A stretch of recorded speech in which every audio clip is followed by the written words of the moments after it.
begin, I want to provide a brief report on the unprecedented success our country has been witnessing in recent weeks. Since even before the election, we've been making extraordinary progress.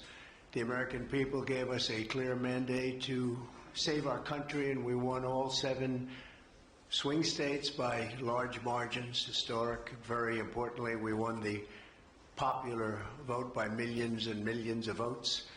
Also, all 50 states, as you know, shifted toward the Republican Party, and that's never happened before. All 50, every single one of them. In our first week in office, we set records, taking over 350 executive actions. That's not been done before.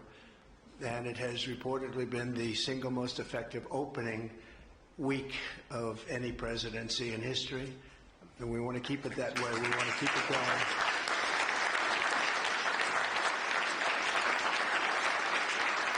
We want to keep it going. We've broken from decades of failed Washington policies and restored common sense and sanity to our government. We've unleashed American energy, and we've already achieved record low illegal immigration. As you see, there's nobody trying to get in. And that's what we've been waiting for a long time, and gotten woke ideologies out of our government and out of our military. The water has now begun flowing in California as we continue to increase the flow in coming days. Nobody's seen anything like that, and I've also taken strong action to regain control of the Washington bureaucracy. Just for clarification purposes, because it was incorrectly reported yesterday, we have informed the federal workforce, which they've looked to do for many years, that if they're working for the federal government, they must show up to the office on time and on schedule. We don't want them.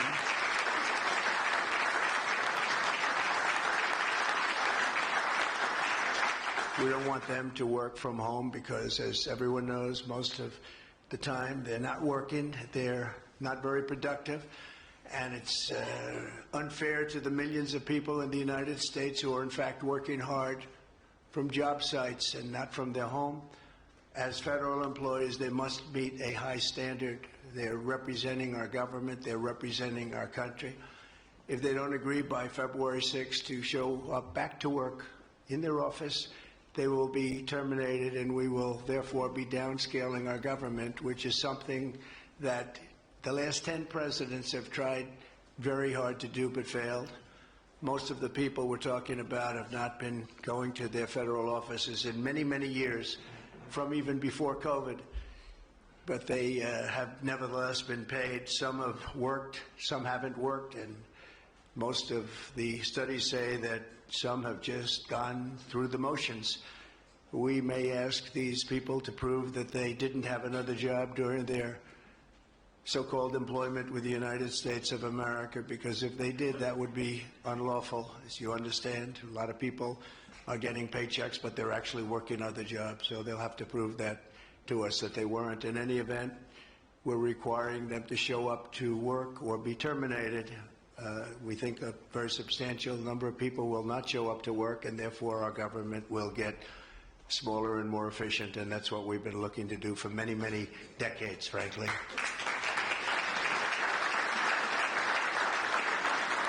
Thank you.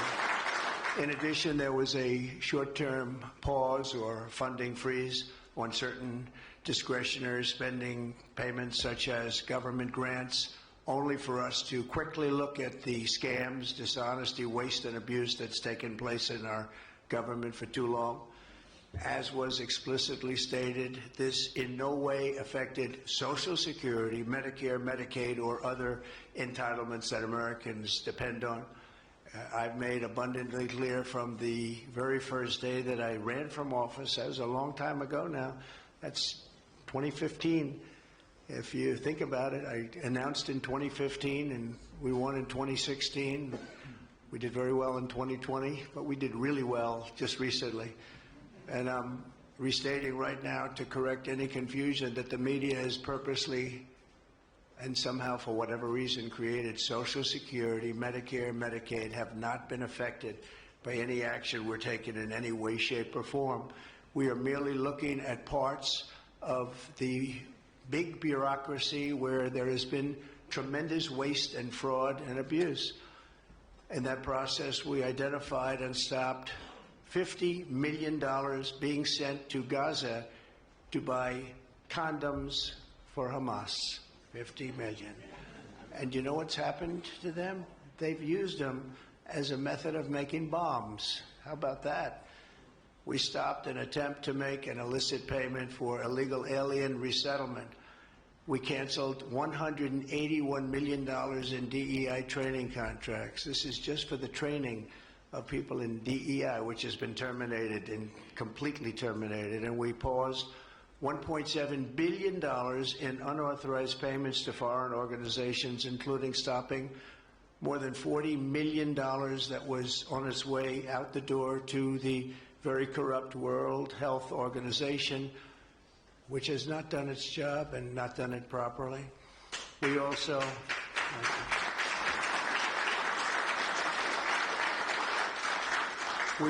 blocked $45 million for diversity scholarships in Burma. 45, that's a lot of money for diversity scholarships in Burma. You can imagine where that money went. These were the types of payments, and many others. I could stand here all day and tell you things that we found, and we have to find them quickly because we want the money to flow to proper places. But these were the payments and types of payments affected by the temporary freeze, and the American people strongly support these efforts. I talked about it during the campaign, and they voted for us in record numbers. Every single day we're now putting America first and fighting to get the most out of every single tax dollar for our great citizens. We've gathered